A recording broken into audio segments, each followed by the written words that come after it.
Rhubarb will keep for quite a while in your fridge, but you're going to reach a point where you need to use it. But what I'm going to do today is make some rhubarb crumble. First thing we need to do is prep this rhubarb, and I'm just going to cut it into chunks. And next I'm going to add a couple of tablespoons of water. And I'm not adding sugar to it at the moment, because what I'm going to do with this is just put it in microwave for 5 minutes on full power. Or you could put it on a stove in a pan and simmer it for 15 minutes. And I'll just cover this bowl with cling film.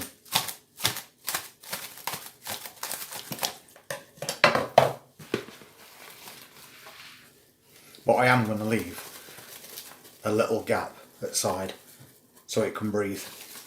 And we'll pop that in there, full power, for 5 minutes. 5 minutes later, I'm just going to give it a bit of a turn.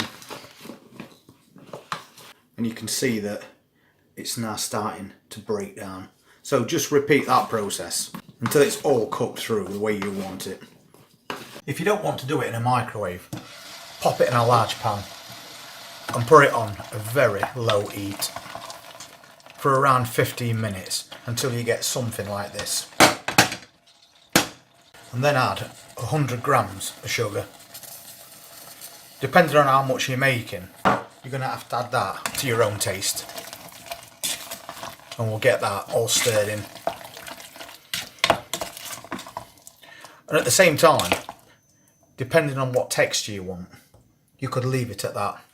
Or you could let it go for a bit longer if you don't want big chunks of rhubarb in it.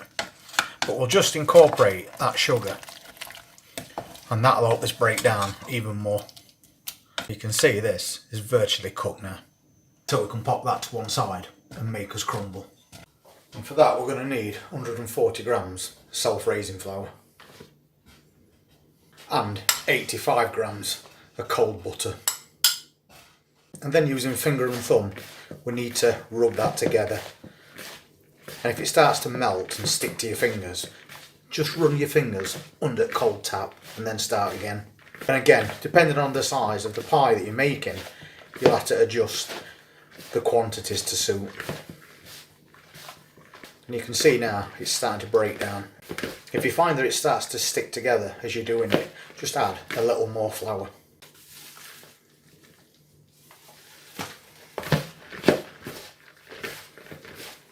Alternatively, if you have problems with your fingers, you could pop it into something like this, a little mini blender,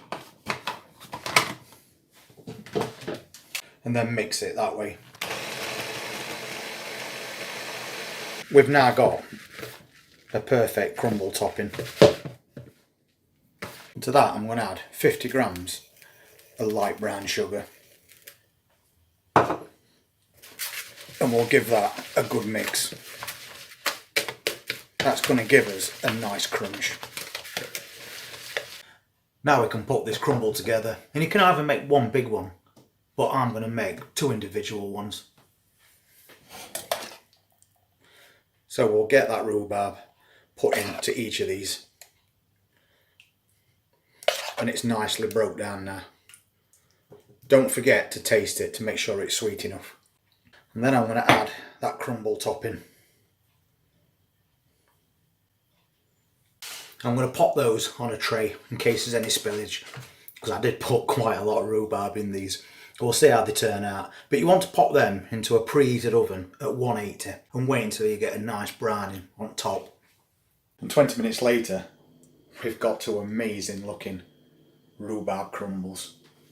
We're nice golden brown on top, and it's nice and crunchy.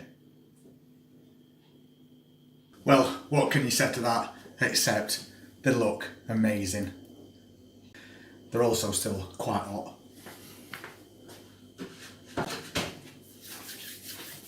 So we've got a nice deep filling of fresh homegrown rhubarb and that crumble top, which has got a nice little browning to it, and you can see it's going to be really crunchy, and I can't wait to dig in. Maybe top that off with a bit of double cream or some piping hot custard. If you want to see other recipes that we do on this channel, please hit that subscribe button, press that notifications bell, and we look forward to seeing you at the next one.